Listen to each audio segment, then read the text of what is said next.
नमस्कार। अब हम लोग आ गए हैं भारतीय इतिहास के अगले अध्याय पे, जिसमें हम लोग मुग़ल साम्राज्य के इतिहास को डिस्कस करेंगे। मुग़ल साम्राज्य चलता है 1526 से 1240 तक और उसके बाद 1555 से 1857 तक। इस बीच में थोड़ी देर के लिए सूर्यवंश और आता है, वो भी इसी का हिस्सा है।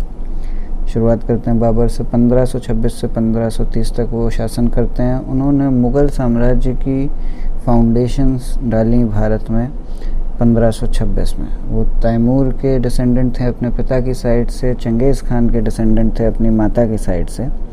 उन्होंने पानीपत के पहले युद्ध में 21 अप्रैल 1526 को इब्राहिम लोदी को हराया और मुगलिया डायनेस्टी इस्टेब्लिश की। ब्रिटिश रूल से पहले तक वो चलती रही। उन्होंने 1527 में राणा सांगा को हराया, मेवाड़ का जो राजा था उसे खानवा में। 1528 में मदीनी राय को हराया चंदेरी में। 1529 में मोहम्मद लोदी, जो कि इब्राहिम लोदी का अंकल था, उसको हराया घाघरा में। और 1530 में उसकी मौत हो गई आगरा में। बाबर का मकबरा काबुल में है। बाबर ने तुलगुमा या फिर एक फ्लैंकिंग पार्टी सिस्टम अडॉप्ट किया था और गन पाउडर और आर्टिलरी भी भारत में सबसे पहले उसी ने इस्तेमाल की थी। ये उसकी वॉर टैक्टिक्स थी। अपनी ऑटोबायोग्राफी तुजू की बाबरी तुर्की में उसने खुद ही लिखी, जिसमें कि वो भारत और अपने साम्राज्य का अच्छा विवरण देता है। तुजू की बाबरी को पर्शियन में ट्रांसलेट किया गया और बाबरनामा कहा गया। ये अब्दुल रहीम खाना ने किया था और अंग्रेज़ी में मैडम बेबरिज ने। 2 एंथोलॉजी कविताओं की भी बाबर ने लिखी, जिसमें एक थी दीवान जो तुर्की में लिखी गई और एक थी मुबैयन जो पर्शियन में लिखी गई। इसके अलावा रिसाल ई उसाज या लेटर्स ऑफ बाबर भी लिखे उसने। बाबर के बाद अगले शासक हैं हुमायूं, बाबर के बेटे। वो 1530 में बाबर की मौत के बाद थ्रोन पे आते हैं। 1540 तक रहते हैं। शेरशाह सूरी से हार के फिर वापस आते हैं 1555 में। उनका सक्सेशन चैलेंज किया कामरान, हिंदाल, अस्करी, जो 3 उनके भाई थे। अफगानों की मदद से उन्होंने रिबल किया इनके खिलाफ। 2 खास युद्ध हुमायूं ने लड़े, एक शेरशाह के साथ चौसा में 1539 में और एक कन्नौज में या बीलग्राम में 1540 में, और अंत में वो हार गए 1540 में। भाग के वो ईरान गए, 12 साल अपने जीवन के एग्जाइल में काटे। शेरशाह सूरी की मौत के बाद हुमायूं ने भारत पे आक्रमण किया 1555 में और शेरशाह के अफगान भाइयों को उसने हराया। इसके बाद वो दोबारा भारत का शासक बना। 1556 में दीन पनाह की लाइब्रेरी में उतरते हुए सीढ़ियों से हो गई और उसको दिल्ली में हुमायूं के मकबरे में दफनाया गया। उसकी पत्नी गुलबदन बेगम ने बायोग्राफी लिखी उसकी, हुमायूं नामा। हुमायूं ने दीन पनाह बनवाया दिल्ली में, उसको अपनी दूसरी राजधानी बनाया। लोदियों के बाद सूर एम्पायर दूसरा अफगान एम्पायर बना भारत का। वो 1540 से 1555 एडी तक चला। इसके सबसे पहले शासक थे शेर शाह सूरी, जो 1540 से 45 तक जिन्होंने शासन किया। ये हसन खान के बेटे थे, जो सासाराम का जागीरदार था। इब्राहिम लोदी ने अपने पिता की जागीर इनको ट्रांसफ़र कर दी। 1527-28 में उसने बाबर की सर्विसेज ज्वाइन की और फिर साउथ बिहार चला गया डिप्टी गवर्नर और गार्जियन बनके वहाँ के कम उम्र के राजा जलाल खान लोहानी का, जो कि बहार खान लोहानी का बेटा था। शेरशाह हज़रत आला का थ्रोन हथिया लेता है और चुनार जीत लेता है। लाड मलका नाम की वहाँ की जो गवर्नर था उसकी बेवा से शादी करके, जो चुनार फोर्ट का गवर्नर था उसकी विधवा से शादी करके।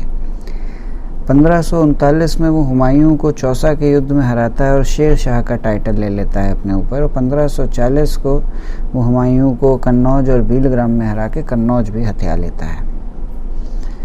राजा की तरह उसने मालवा 1542 में, रणथंबोर 1542 में, रायसेन 1543, राजपूताना जिसके बाद की मारवाड़ का एनेक्सेशन हुआ 1542 में, चित्तौड़ का 1544 में और कलिंजर का 1545 में उसने किया। जब वो कलिंजर को जीतने की कोशिश कर रहा था उसी समय उसकी मौत हो गई। एडमिनिस्ट्रेटिव सबसे छोटा था ग्राम या गांव, जिसका हेड होता था मुकद्दम या अमील। परगना या तालुका, जिसका हेड शिकदर या मुंसिफ। सरकार या डिस्ट्रिक्ट, जिसका हेड शिकदरी, शिकदरान या मुंसिफी, मुंसिफियान। या इक्ता या प्रोविंस, जिसका हेड हकीम या अमीन। उसके जो छोटा सा रेंज था 5 साल का, उसमें उसने बहुत ही अच्छा एडमिनिस्ट्रेशन, लैंड रेवेन्यू पॉलिसी और कई सारे और मेजर शुरू किए, जिससे कि उसकी इकोनॉमिक कंडीशन उसके सब्जेक्ट्स की बेटर हो। रुपया नाम का कॉइन उसने शुरू कराया और वेट्स स्टैंडर्डाइज कराए और मेजरमेंट्स भी पूरे अपने एम्पायर में। उसने अपना कम्युनिकेशन इम्प्रूव किया कई सारे हाईवेज़ बनवा के, जैसे कि जीटी रोड जो उसने बनवाया कलकत्ता से पेशावर तक। एक कंटोनमेंट भी उसने कई जगहों पे अपने एम्पायर में बनवाया और उसकी बढ़िया गैरिसन बनवाई हर एक कंटोनमेंट में। लोकल क्राइम्स की रिस्पॉन्सिबिलिटी लोकल लोगों पे ही छोड़ दी गई और मुकद्दम को पनिश किया जाने लगा अगर वो कल्प्रिट्स को पकड़ नहीं पाते थे तो। ज़मीन का मेजरमेंट शुरू हुआ और 1/3 जो एवरेज होता था वो लैंड टैक्स की तरह लिया जाने लगा। हर एक पेजेंट या किसान को एक पत्ता या टाइटल डीड दे दी जाती थी और एक कबूलियत या अग्रीमेंट डीड उससे साइन कराई जाती थी, जिसके बाद की जो किसान है उसके राइट्स क्या हैं और उसको कितना कर या टैक्स देना है वो तय हो जाता था। ज़मींदारों को हटा दिया गया और टैक्स डायरेक्टली कंट्रोल किए जाने लगे। इसमें शेरशाह सूरी ने ये पुराना किला बनवाया जिसमें हुमायूं की बाद में मौत हुई। वो सक्सीड किया उसके बेटे इस्लाम शाह ने, जो 1545 से 54 तक राजा रहा, और इस्लाम शाह को किया मोहम्मद आदिल शाह ने, जो 54 और 55 में राजा था जब हुमायूं ने आके उसे हराया। हुमायूं का सबसे बड़ा बेटा अकबर 1556 पे गद्दी में बैठता है और जलालुद्दीन मोहम्मद अकबर बादशाह गाजी का टाइटल अडॉप्ट कर लेता है 14 साल की उम्र में कलानौर पंजाब में, और उसका ट्यूटर उस समय था बैरम खान, जो रीजेंट की तरह काम करता है। 5 नवंबर 1556 को पानीपत का दूसरा युद्ध होता है, जिसमें हेमू एक हिंदू जनरल मोहम्मद आदिल शाह की तरफ से लड़ता है और बैरम खान अकबर का रीजेंट लड़ता है। इसमें अंत में हेमू की मौत होती है और बैरम खान हेमू को मार देता है। इसके साथ ही मुग़ल और अफ़गानों के बीच में जो कॉन्टेस्ट चल रहा था दिल्ली के थ्रोन के लिए वो ख़त्म हो जाता है और मुग़ल जीत जाते हैं, और इसके साथ ही अकबर दिल्ली और आगरा को रीऑक्यूपाई कर लेता है। उसी समय अकबर 1560 में बैरम खान की रीजेंसी भी ख़त्म कर देता है जब वो 18 साल का होता है और किंगडम अपने हाथ में ले लेता है। उसके बाद अकबर महम अंगा और आदम जान की जनता के कंट्रोल में आ जाता है और 1560 से 62 तक के समय को पेटीकोट गवर्नमेंट कहा जाता है। उसके बाद जब अपने एम्पायर को बढ़ाने की कोशिश करता है तो वो कई सारी प्रोविंशियल स्टेट्स को भी कॉन्कर करता है। इसमें आती हैं राजपूताना किंगडम मेवाड़, जिसके राणा उदय सिंह ने 1537 से 72 तक वहाँ पे शासन किया और अकबर से काफ़ी लड़ाई की, और उसका बेटा फिर राणा प्रताप, जिसने 1572 से 97 तक शासन किया। अकबर राजपूतों को दिल जीतने की काफ़ी कोशिश करते हैं, जितना भी उन्हें मौका मिलता है। राजपूत राजाओं को मुग़ल सर्विस में लगाते हैं, उनको मुग़ल नोबिलिटी के बराबर का ओहदा देते हैं। हराखा बाई, जो भारमल या बिहारी मल की बेटी थी, जो कच्छवा राजपूत राजा थे आमेर के, उनकी उससे 1562 में अकबर शादी कर लेता है। ये उसकी सेक्युलर पॉलिसी दिखाता है हिंदुओं के प्रति। ज़्यादातर राजपूत राजा अकबर की सुप्रीमेसी अडॉप्ट करते हैं, राणा प्रताप सिंह के अलावा, और उसका बेटा अमर सिंह जो सिसोदिया राजपूत है मेवाड़ का, जिसकी राजधानी चित्तौड़ में है। तो 1576 को हल्दी घाटी का युद्ध होता है। राणा प्रताप की सेनाएं मेवाड़ की जो है उनमें, और मान सिंह की आमेर की सेनाओं के बीच में। राणा प्रताप इसमें हार जाते हैं, लेकिन अभी भी वो सबमिट नहीं करते हैं, स्ट्रगल कंटिन्यू करते हैं। अकबर के कुछ खास कॉन्क्वेस्ट्स हैं 1560 से 62 तक का मालवा का, जिसमें बाज बहादुर ने उनने लड़ाई की। 1561 में चुनार में अफ़गानों से लड़ाई की। 1562 में मेरता में जयमल से। 1564 में गोंडवाना या गढ़कटंगा में रानी दुर्गावती, जो कि वीर नारायण की रीजेंट थी, उनसे। 1568 में चित्तौड़ के राणा उदय सिंह से। 1569 में रणथंबोर के राणा सुरजान हरदा से।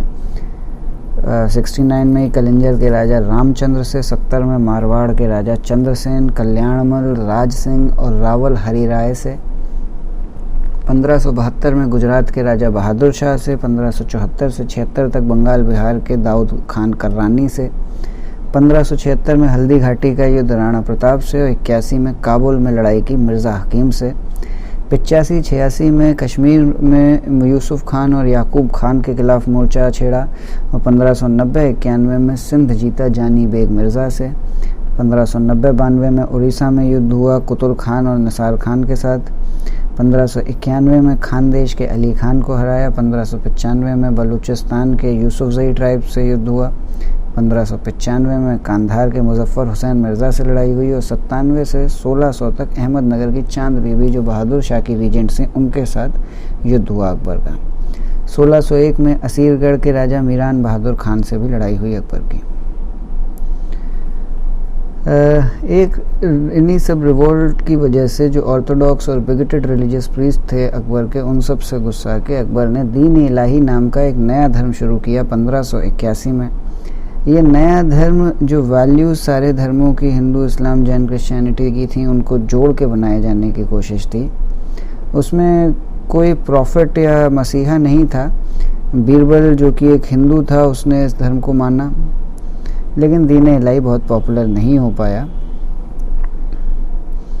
अकबर ने इसके अलावा फतेहपुर सीकरी, आगरा फोर्ट, लाहौर का किला, इलाहाबाद फोर्ट, हुमायूं का मकबरा दिल्ली में, फतेहपुर सीकरी के पास आगरा में एक पैलेस, वो उसके अलावा शेख सलीम चिश्ती की दरगाह के, क्योंकि सलीम चिश्ती के ही नाम वजह से उनको एक बेटा मिला था जिसका उन्होंने नाम सलीम या शेखू बाबा रखा, जहांगीर का। सलीम चिश्ती के ऑनर ने अपनी कोर्ट शिफ्ट कर लिया आगरा से फतेहपुर सीकरी की ओर। अकबर के जीवन के कुछ खास साल देख लेते हैं। 1562 में अजमेर पहली बार विज़िट करता है। 62 में ही वॉर प्रिजनर्स को स्लेव में कन्वर्ट करने का जो फोर्सेबल तरीका था उस पर बैन लगाता है। फिर पिलग्रिमेज टैक्स जो लगता था हिंदू मुस्लिम सब पे 1563 में वो बंद किया जाता है। जजिया का कानून जो 1564 तक चल रहा था वो ख़त्म किया जाता है। 1571 में फतेहपुर सीकरी की नींव रखी जाती है। 1574 में मनसबदारी सिस्टम इंट्रोड्यूस होता है भारत में। 1575 में इबादत खाना बन के तैयार होता है और 1578 में इबादत खाने में पार्लियामेंट ऑफ रिलीजन लगना शुरू हो जाती है। 79 में मजहर जो फैज़ी ने लिखा था वो सबको बता दिया जाता है। 1580 में दहसला बंदोबस्त इंट्रोड्यूस होता है। 1582 में दीन इलाही या तौहीद इलाही सामने आती है किताब उनकी और धर्म। 1584 में इलाही संवत या कैलेंडर शुरू होता है। 1587 में इलाही गजिया यार्ड। अकबर बहुत पेट्रन थे आर्ट के और उसके कोर्ट में कई सारे आर्टिजान रहते थे। 9 रत्न जो अकबर के कोर्ट में थे वो बहुत फेमस हैं। बीरबल जो एक एडमिनिस्ट्रेटर था, अबुल फजल स्कॉलर या स्टेट्समैन, फैज़ी भी स्कॉलर स्टेटमेंट्स और अबुल फजल के भाई। तोदरमल फाइनेंस मिनिस्टर थे जिन्होंने दहसला बंदोबस्त या जब्ती का कानून शुरू किया था। भगवान दास एक मनसबदार थे जो भारमल के बेटे थे। मान सिंह भी मनसबदार थे, वो भारमल के पोते थे। तानसेन एक म्यूजिशियन। अब्दुल रहीम खाना स्टेट्समैन या हिंदी कवि भी थे। मुल्ला दो प्याज़ा जो कि बहुत फेमस हैं। तुलसीदास की रामचरितमानस भी इसी समय पे लिखी गई है जब अकबर जीवित थे। जब अकबर की मौत हुई तो सिकंदरा में उनके शव को दफनाया गया। अकबर को मुग़ल एम्पायर का रियल फाउंडर माना जाता है। अकबर ने धर्म और राजनीति को अलग अलग कर दिया। बीरबल की मौत होती है जब वो यूसुफजई ट्राइब से लड़ने खैबर की तरफ जाते हैं 1586 में। अबुल फजल का मर्डर वीर सिंह बुंदेला करता है 1601 में। अकबर मुग़ल भारत को उसकी पहली ऑफिशियल लैंग्वेज पर्शियन भी देता है। अकबर के बाद उनका बेटा जहांगीर तख्त पर बैठता है। जहांगीर भारत पे शासन करता है 1605 से 1627 तक। सलीम या सन ऑफ अकबर शासन पे बैठता है अकबर की मौत के बाद और नए 12 ऑर्डिनेंस इशू करता है। उसका एडमिनिस्ट्रेशन जस्टिस का बहुत ही स्ट्रिक्ट है। वो जंजीर ही अदल या चेन ऑफ जस्टिस एक लगाता है आगरा के किले में, किसी के भी लिए जो जस्टिस सीख कर रहा हो। 1611 में जहांगीर मिहारुन्निसा से शादी करता है, शेर अफगान की जो विधवा है, जो कि एक पर्शियन नोबलमैन था बंगाल का। उसके बाद उसको नूर जहां का टाइटल दिया गया और उसने स्टेट अफेयर्स पे काफ़ी इन्फ्लुएंस उसका हो गया और उसको पाचा बेगम ऑफिशियल चुन लिया गया। इसके बाद जहांगीर ने मनमती, जगत गोसाई, मारवाड़ की जोधाबाई जो कि एक कछवा प्रिंसेस थी, उनसे भी शादी की। 1608 में कैप्टन विलियम हॉकिंस जो ईस्ट इंडिया कंपनी के रिप्रेजेंटेटिव थे जहांगीर के कोर्ट में, उनको 400 का मनसब दिया गया। 1615 में थॉमस रो जो एम्बेसडर थे किंग जेम्स फर्स्ट इंग्लैंड के, वो इनके कोर्ट में आए। शुरुआत में जहांगीर ने उन्हें रेजिस्ट किया, लेकिन बाद में उन्हें परमिशन दे दी गई अंग्रेज़ों को एक ट्रेडिंग पोर्ट बनाने की सूरत में। जहांगीर के समय पे एक बड़ा पॉलिटिकल ट्रायम्फ था। राणा अमर सिंह जो मेवाड़ के थे, 1615 में उनका मुग़लों के सामने सबमिशन। जहांगीर ने कांगड़ा का फोर्ट 1620 में जीता। अहमदनगर का भी एक हिस्सा एनेक्स किया गया। मलिक अंबर ने मुग़लों को बालाघाट महाराष्ट्र की टेरिटरी वापस दे दी।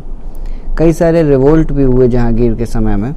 उनका बेटा खुसरो, जिसको कि 5वें सिख गुरु अर्जन देव से पेट्रनेज मिल रही थी, उसने जहांगीर के खिलाफ रिवोल्ट कर दिया 1605 में। अर्जन देव को बाद में मौत की सज़ा दे दी गई रेबल प्रिंस की वजह से 1606 में। और इस समय में खुर्रम या शाहजहां जो जहांगीर का बेटा था और महावत खान जो मिलिट्री जनरल था जहांगीर का, उन दोनों ने भी रिवोल्ट शुरू कर दिया। खुर्रम ने 1622 से 25 तक रिवोल्ट किया और महावत खान ने 1626-27 में। जहांगीर ने तुजू की जहांगीरी भी लिखी पर्शियन में और अंत में उनकी मौत के बाद उनको लाहौर में बरी कर दिया गया। जहांगीर के बाद उनके बेटे शाहजहां 1628 में राजगद्दी पे आए और 1658 तक उन्होंने शासन किया। उनकी माता का नाम जगत गोसाई या जोधाबाई था, जो राजा जगत सिंह की बेटी थी। जहांगीर असेंड किए थ्रोन पे 1628 में अपने पिता की मौत के बाद, और वो दक्कन या फॉरेन पॉलिसीज़ के लिए सबसे ज़्यादा मशहूर हुए। उनको बुंदेलखंड के जुझार सिंह बुंदेला जो ओरछा के राजा थे 1628 से 35 तक, उनसे लड़ना पड़ा। दक्कन के खान जहां लोधी जो गवर्नर थे दक्कन के, उनसे 1629 से 31 तक लड़ना पड़ा। एक्सेक्शन के 3 साल बाद उसने अपनी पत्नी मुमताज़ महल, जिसका नाम अर्जुमंद बानो था, उसको खो दिया 1631 में। और उसकी याद में 1632 से 53 तक आगरा में ताजमहल का कंस्ट्रक्शन चला। 1631-32 में उसने पुर्तगालियों को हराया। और जहांगीर ने अपने एम्पायर के अलावा निज़ाम शाही डायनेस्टी का अहमदनगर मुग़ल कंट्रोल में लाया 1633 में। जहांगीर के एम्पायर के अलावा शाहजहां ने और बीजापुर और गोलकोंडा की सल्तनत भी 1636 में उसकी सोवरेनिटी एक्सेप्ट कर लेती है। उसने अपनी आर्मी को बल्क भेजा नॉर्थ वेस्ट इंडिया को 1647 में सिक्योर करने के लिए। उसने 1638 में अफ़गानिस्तान के कांधार को जीता ईरानियों से, लेकिन 47 में वो उसे दोबारा हार गया। 3 कैंपेन उसने किए, एक बार मुराद, एक बार औरंगज़ेब, एक बार दारा गए, तीनों हारे। एक फ्रेंच ट्रैवलर्स फ्रांसवा बर्नियर और ट्रेवर्नियर और निकोलो मनुची और पीटर मुंडी, ये लोग इटालियन ट्रैवलर्स हैं, मनुची और मुंडी, और वो दोनों फ्रेंच। ये कहते हैं कि फैमिन एक अकर हुई थी शाहजहां के ही समय पे। ऐसा माना जाता है कि मुग़ल डायनेस्टी का ये पिनकल था, आर्ट कल्चर आर्किटेक्चर अपने पीक पे था। शाहजहां के इस समय पे दिल्ली का लाल किला, जामा मस्जिद, ताजमहल, ये सब बनवाए गए। शाहजहां की तबीयत ख़राब होती जा रही थी, वॉर ऑफ सक्सेशन शुरू हो गया था 4 बेटों में 1657 में, और औरंगजेब उसमें जीत के निकला और जुलाई 1658 में उसने अपने आप को क्राउन कर लिया। शाहजहां को इम्प्रिजन कर लिया आगरा के किले में, जहां पे वो 1666 में कैप्टिविटी में ही मर गया और ताजमहल में उसे दफना दिया गया। जो वॉर ऑफ सक्सेशन हुआ उसमें भी कुछ ज़रूरी युद्ध हुए। बहादुरपुर बनारस के पास जो है वहाँ पे फरवरी 1658 में दारा और शाह शुजा की लड़ाई हुई। धर्मठ उज्जैन के पास अप्रैल 58 में दारा और औरंगज़ेब और मुराद की जब संयुक्त सेना से दारा से लड़ी। फिर सुनूगढ़ आगरा के पास मई 1658 में फिर से दारा की सेनाएं औरंगज़ेब और मुराद की संयुक्त सेनाओं से लड़ी। फिर खजुआ इलाहाबाद के पास 1658 में औरंगज़ेब और शाह शुजा के बीच में युद्ध हुआ। फिर देवराई अजमेर के पास मार्च 1659 में औरंगज़ेब और दारा का अंतिम युद्ध हुआ। औरंगज़ेब ने धर्मठ में दारा को हराया था 1658 में, सुमूगढ़ में भी दारा को हराया था और देवराई में अंतिम युद्ध था और समूहगढ़ के युद्ध के बाद तय हो गया था औरंगज़ेब बनेगा और देवराई के युद्ध के बाद औरंगज़ेब बन ही गया। दिल्ली का राजा औरंगज़ेब बना और उसने 50 साल तक शासन किया। फरवरी 1707 तक अहमदनगर में उसने अपना शुरू किया, मौत हुई उसकी। पहले 23 साल का जो रूल था औरंगज़ेब का 1658 से 81 तक का, वो नॉर्थ इंडिया में ही कॉन्सेंट्रेटेड था। उतने समय में शिवाजी के अंदर के छत्र छाया में मराठी जो थे वो पावर में आए और उनकी औरंगज़ेब से आगे लड़ाई शुरू हुई। औरंगज़ेब ने गुरु तेग बहादुर जो नवे गुरु थे सिखों के, उनको 1675 में पकड़ा, उनका वध किया क्योंकि वो इस्लाम नहीं मान रहे थे। और 10वें और अंतिम सिख गुरु गोविंद सिंह जो तेग बहादुर के बेटे थे, उन्होंने एक वॉरियर कम्युनिटी शुरू की खालसा मुसलमानों से लड़ने के लिए और गुरु गोविंद सिंह की मौत का बदला लेने के लिए। लेकिन 1708 में अफगान ने एक ने नांदर में, दक्कन में नांदर जगह पे उनको मार दिया। बंदा बैरागी जो कि गुरु गोविंद सिंह का डिसाइपल था, उसने युद्ध कंटिन्यू रखा। औरंगज़ेब के समय हुए कुछ मुख्य युद्धों की एक बार देख लेते हैं कहानी। 1658 से 81 के बीच में 69 में जाटों से युद्ध हुआ। उसके मुख्य कारण थे एग्रेरियन पॉलिसी जो थी और गोकुल राजाराम और चूड़ामणि, ये लोग वहाँ के कॉजेस थे एग्रेरियन पॉलिसी और वहाँ के लीडर्स थे गोकुल राजाराम और चूड़ामणि। बुंदेला लोगों के साथ युद्ध हुआ 1671 में। बुंदेलाओं के लीडर थे चंपत राय और छत्रसाल और युद्ध के कारण पॉलिटिकल और रिलीजियस भी थे। फिर सतनामियों के साथ 1673 में युद्ध हुआ। सतनामी सेक्ट के फॉलोअर्स थे और रिलीजियस सप्रेशन ही मेन कारण था। सिखों के साथ युद्ध हुआ तो गुरु तेग बहादुर और गोविंद सिंह के साथ 75 में लड़ाई हुई धार्मिक कारणों की वजह से। राजपूतों में राठौड़ जो मारवाड़ के थे उनसे युद्ध हुआ 1678 में। उनका राजा था दुर्गादास और जनरल अजीत सिंह मारवाड़ के सक्सेशन का कारण था। 1682 से 1707 तक साउथ इंडिया के ही मुख्य युद्ध हुए। इसमें 1686 में बीजापुर का एनेक्सेशन, जहाँ पे सिकंदर आदिल शाह के साथ लड़ाई हुई और ट्रीटी का वायलेशन मुख्य कारण था। फिर गोलकोंडा का एनेक्सेशन 1687 में, वहाँ पे अब्दुल हसन कुतुब शाह के साथ युद्ध हुआ मराठाओं को मदद करने की वजह से। फिर मुग़ल और मराठा स्ट्रगल 1689 से शुरू हो गया, जहाँ पे उनके राजा संभाजी, राजाराम और ताराबाई हुए और मराठा नेशनलिज्म की एस्पिरेशन इसका मुख्य कारण था। औरंगज़ेब ने नॉर्थ को 1682 तक ध्यान दिया और अगले 25 साल 1682-1707 तक मराठास को क्रश करने में ही लगा रहा। मराठा सबसे पावरफुल औरंगज़ेब के ही शासनकाल के दौरान हुए थे। जब मराठाओं को औरंगज़ेब एलिमिनेट नहीं कर पाया तो उसने कॉन्स्पिरेसी रची अम्बेर के राजा जय सिंह जो कि एक राजपूत थे उनके साथ 1665 में शिवाजी को एलिमिनेट करने के लिए। जय सिंह की अश्योरेंस पे शिवाजी ने औरंगज़ेब का कोर्ट विज़िट किया। शिवाजी को इम्प्रिजन कर लिया गया औरंगज़ेब द्वारा, लेकिन शिवाजी भागने में सफल हुए और 1674 में अपने आप को इंडिपेंडेंट मोनार्क प्रोक्लेम कर दिया उन्होंने। 1680 में उनकी मौत हुई और उनको उनके बेटे संभाजी ने सक्सीड किया, जिसको कि औरंगज़ेब ने 1689 में मरवा दिया। संभाजी के सक्सेसर थे राजाराम और 1700 में उनकी मौत के बाद ताराबाई जो कि राजाराम की सक्सेसर थी, उन्होंने मूवमेंट आगे चालू रखा। मुग़ल कॉन्क्वेस्ट अपने क्लाइमैक्स में औरंगज़ेब के रेन में पहुंच गए थे और बीजापुर और गोलकोंडा को 1686 और 87 में एनेक्स कर लिया गया था। औरंगज़ेब की मौत 1707 में हुई। दौलताबाद के खुलदाबाद में उनको दफन किया गया। उनको जिंदा पीर या लिविंग सेंट भी कहा जाता है। औरंगज़ेब ने जजिया री इंट्रोड्यूस करवाया था, हिंदुओं पर लगने वाला टैक्स, लेकिन जो हिंदू मनसबदार थे उनको अपना हाई प्रोपोर्शन मेंटेन रहा, उसमें औरंगज़ेब ने कोई चेंज नहीं करवाया। औरंगज़ेब के बाद मुग़ल एम्पायर का डिक्लाइन शुरू हो गया। औरंगज़ेब के बाद मुग़ल एम्पायर में जो डिक्लाइन हुआ उसके मेजर कारण थे औरंगज़ेब का राजपूताना डेक्कन के साथ जैसा युद्ध हुआ और जो उसकी रिलीजियस पॉलिसीज़ थी। जो सक्सेसर्स औरंगज़ेब के थे वो इनकॉम्पिटेंट थे, एडमिनिस्ट्रेटर और जनरल दोनों ही तरह से।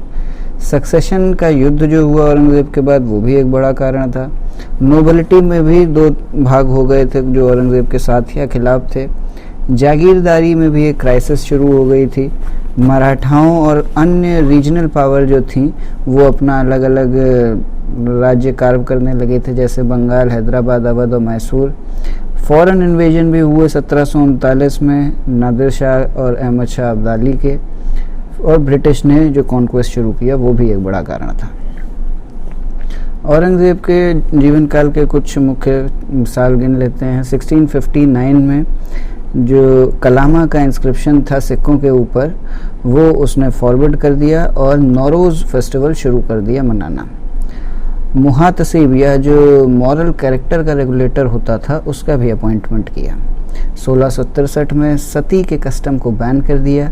1668 में हिंदू त्योहारों को बैन कर दिया। 69 में झरोखा दर्शन जो होता था, एक खिड़की के पीछे जब खड़े होकर लोगों को देखना, वो बैन किया। और कोर्ट में म्यूज़िक बजना भी उन्होंने बैन कर दिया। 1670 में तुलादान या राजा का वज़न करना वो भी बैन कर दिया गया। 79 में जजिया री इंट्रोड्यूस हुआ। औरंगज़ेब के बाद के मुग़ल जो हैं, लेटर मुग़ल्स, उनके पे भी एक नज़र डाल लेते हैं। बहादुर शाह प्रथम 1707 से 12 मुअज़्ज़म असली नाम था और शाह आलम प्रथम नाम उन्होंने अपना रखा। उनके बाद जहांगीर शाह 1712 से 13, जुल्फ़िकार खान की मदद से वो बने थे राजा और उन्होंने जजिया दोबारा अबॉलिश करा दिया। फारूक सियार 1713 से 19 राजा बने सैयद ब्रदर अब्दुल्ला खान और हुसैन खान की मदद से। मोहम्मद शाह 1719 से 48, इन्हीं के शासनकाल में नादिर शाह भारत आए थे और तख्त ताउस या पीकॉक थ्रोन जिसमें कि कोहिनूर डायमंड लगा था वो लेके चले गए। फिर 1748 से 54 तक अहमद शाह, उस जिसके समय पे अहमद शाह अब्दाली नादिर शाह का जनरल भारत आया था और मुग़लों ने पंजाब और मुल्तान उसको दे दिया। 1754 से 59 तक अहमद शाह ने दिल्ली ऑक्यूपाई कर रखा था। बाद में दिल्ली को मराठाओं ने प्लंडर किया और आलमगीर द्वितीय 54 से 59 तक राजा थे। फिर 59 से 1806 तक नाजिब खान, जो कि दिल्ली में बहुत ताकतवर हो गया था, लेकिन वो 12 साल तक दिल्ली में घुस नहीं पाया। उस समय पे शासक थे शाह आलम द्वितीय। फिर अकबर द्वितीय 1806 से 37 तक शासन थे, वो ईस्ट इंडिया कंपनी के पेंशनर मात्र बन के रह गए थे। फिर बहादुर शाह द्वितीय या बहादुर शाह जफ़र 1837 से 57 तक शासक थे और उन्हीं के समय पे 1857 का युद्ध हुआ, जिसके बाद उन्हें रंगून डिपोर्ट कर दिया गया और 1858 में रंगून जाने के बाद 4 साल के अंदर उनकी मौत हो गई। मुग़ल एडमिनिस्ट्रेशन देख लेते हैं। मुग़ल एम्पायर कई सूबों में डिवाइडेड था। वो सूबे सरकारों में डिवाइडेड थे, सरकारें परगनों में और परगने ग्रामों में। लेकिन टेरिटोरियल यूनिट्स या रॉयल लैंड खालिसा जो होती थी और जागीर जो ऑटोनॉमस राज्य होते थे और इनाम जो गिफ्टेड लैंड होती थी, जो वेस्ट लैंड्स होती थी, वो वैसे के वैसे ही थे। 15 सूबा या प्रोविंसेस थे अकबर के समय पे, जो बढ़ के औरंगज़ेब के समय तक 20 हो गए थे। अब एक सूबा या प्रोविंस जो होता है उसका इंचार्ज होता है सिपह सालार या सूबेदार या निज़ाम, जो कि हेड एग्जीक्यूटिव दीवान होता है, जो हेड एग्जीक्यूटिव होता है, और दीवान जो रेवेन्यू डिपार्टमेंट का हेड होता है। इसी तरह डिस्ट्रिक्ट या सरकार में फौजदार एडमिनिस्ट्रेटिव हेड होता है और अमल या अमल गुजार रेवेन्यू कलेक्शन का काम करता है। हर एक परगना या तालुका में सिकदर एडमिनिस्ट्रेटिव हेड होता है और अमीन या कानूंगो रेवेन्यू ऑफिशियल होता है। इसी तरह विलेज या ग्राम में मुकद्दम हेडमैन होता है और पटवारी अकाउंटेंट। अकबर मनसबदारी सिस्टम इंट्रोड्यूस करता है और मनसब का मतलब होता है उसके होल्डर की रैंक। मनसबदारी सिविल और मिलिट्री दोनों तरह की होती है और पूरी नोबिलिटी, ब्यूरोक्रेसी और मिलिट्री सबके पास मनसब होते हैं। मुग़ल मनसब डुअल होते हैं, उसमें एक ज़ात होती है, पर्सनल रैंक या पे स्टेटस, और सवार होते हैं कि नंबर ऑफ हॉर्समैन जो वो मेंटेन करता है मनसबदार। 3 कैटेगरी हैं मनसबदारों की, मनसबदार, अमीर या अमीरी उम्दा। और जितने पैसे के जो मोड हैं जो उनको मिलते हैं उस हिसाब से 2 तरह के मनसबदार हैं, एक नकदी जिन्हें कैश मिलता है, एक जागीरदार जिन्हें जागीरें। जहांगीर ने दुआसपा सियासपा सिस्टम एक शुरू किया था जिसमें एक की सवार की जो रैंक होती है वो बढ़ाई जा सकती है बिना उसकी ज़ात की रैंक बढ़ाए हुए। शाहजहां ने ऐड किया जमा दामी या महीना जागीर, मंथली स्केल सिस्टम। इससे जागीरदारी और एग्रेरियन क्राइसिस आ गई जो कि मुख्य कारण था मुग़लों के डिक्लाइन का। रेवेन्यू कलेक्शन के कई तरीके होते थे जैसे कानकूत या एस्टिमेट, राय या यील्ड पर यूनिट एरिया, जब्ती या यील्ड ऑफ क्रॉप्स। दहसला बंदोबस्त या जब्ती जो होता था वो स्टैंडर्ड मेथड था कलेक्शन का रेट ऑफ क्रॉप्स के हिसाब से, जिसमें हर 10 साल के असेसमेंट पे ये होता था। ये शुरू किया गया था तोडरमल द्वारा। इसके अलावा जागीरदारी सिस्टम वो लैंड का असाइनमेंट था इस प्रोपोर्शन में जागीरदार की सैलरी के। इस तरह हर एक मनसबदार को जागीर मिलती थी अगर उसको कोई कैश नहीं दिया जा रहा होता था तो। इसके अलावा मददी माश या सुयूर घल या इनाम, ये सब लैंड ग्रांट होते थे लोगों के जो रिलीजियस असाइनमेंट के फेवर में दिए जाते थे। फिर इसके बाद है मुग़ल कल्चर। बाबर ने 2 मस्जिदें बनवाई, एक काबुली बाग पानीपत में और दूसरी संभल रोहिलखंड में। हुमायूं का मकबरा उसकी विधवा हाजी बेगम ने बनवाया था। फतेहपुर सीकरी में एक पंचमहल नाम की बिल्डिंग है, वो बुद्धिस्ट विहार के प्लान पर बनाई गई थी। एक मरियम पैलेस, दीवान आम, दीवान खास जो सीकरी में है वो इंडियन जैसे ही लगते हैं। बुलंद दरवाज़ा जो गुजरात विक्ट्री के बाद बनवाया गया था वो मेन एंट्रेंस है फतेहपुर सीकरी की। सलीम चिश्ती का मकबरा मार्बल में जहांगीर ने दोबारा बनवाया, वो पहली मुग़ल बिल्डिंग है प्योर मार्बल में। इसके अलावा बीरबल का पैलेस और तानसेन का पैलेस भी फतेहपुर सीकरी के अंदर है। अकबर ने अपना ही मकबरा सिकंदर में बनवाना शुरू कर दिया, सिकंदरा में बनवाना शुरू किया था, जिसे जहांगीर ने कंटिन्यू कराया। फतेहपुर सीकरी का आर्किटेक्चर जो है एपिक सा लगता है, रेड सैंडस्टोन में बना है। नूरजहां ने इत्मादुद्दौला या मिर्ज़ा घियास बेग का मार्बल का मकबरा आगरा में बनवाया था, जिसमें कि पहली बार पिएट्रा डूरा का इस्तेमाल हुआ था। पिएट्रा डूरा फ्लोरल डिज़ाइंस जो सेमी प्रेशियस स्टोन से बनाई जाती हैं वो होता है। जहांगीर ने काफ़ी मार्बल का यूज़ शुरू कराया था रेड सैंडस्टोन की जगह, और पिएट्रा डूरा भी शुरू कराया था डेकोरेटिव पर्पसेस के लिए। जहांगीर ने मोती मस्जिद बनवाई लाहौर में और अपना मौसोलियम बनवाया शाहदरा लाहौर में। मस्जिद बनाने की एक्टिविटी अंत हुई ताजमहल के साथ और शाहजहां ने बाद में जामा मस्जिद और बनवाई। सबसे इम्पॉर्टेंट बिल्डिंग जो शाहजहां ने बनवाई है आगरा में उसमें है मोती मस्जिद, जो कि इकलौती मस्जिद है जो मार्बल से बनी है। खास महल या मुसम्मन बुर्ज जो जैस्मीन पैलेस कहा जाता है, जहाँ पे उसने अपने अंतिम दिन काटे थे कैप्टिविटी के।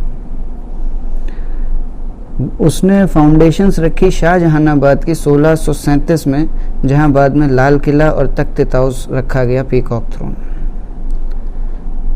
इकलौती बिल्डिंग औरंगजेब द्वारा जो है लाल किले में वो मोती मस्जिद ही है। और इकलौता मॉन्यूमेंट जो औरंगजेब के साथ एसोसिएटेड है वो है बीबी का मकबरा, जो उसने अपनी पत्नी रबिया उद दौरा के नाम याद में औरंगाबाद में बनवाया था। औरंगज़ेब ने बादशाही मस्जिद भी बनवाई थी लाहौर में। हुमायूं ने शुरू किया था बनवाना दो मास्टर पेंटर्स के मदद से, मीर सैयद अली और अब्दुल सम्माद के साथ। पेंटिंग में ये बहुत फेमस थे।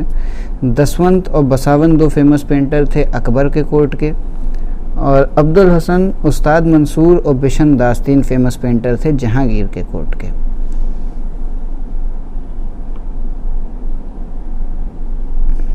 इसके बाद जो टाइटल्स दिए गए थे मुग़ल शासकों को, वो जो मुग़ल शासकों ने दिए थे दूसरों को और किस समय दिए। अकबर के समय पर दिए हुए टाइटल्स देख लेते हैं पहले। अकबर ने जगत गुरु का टाइटल दिया था हरिविजय सूरी को, वो जैन धर्म के टीचर थे। इसी तरह मोहम्मद हुसैन को उन्होंने ज़री कलाम का टाइटल दिया था, वो लिटरेचर लिखते थे।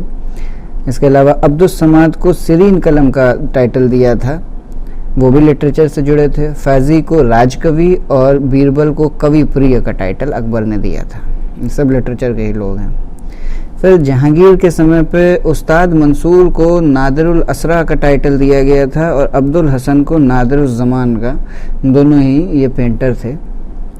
शाहजहां के समय पे लाल खान को गुणा समुद्र का टाइटल दिया गया था, वो म्यूजिशियन थे।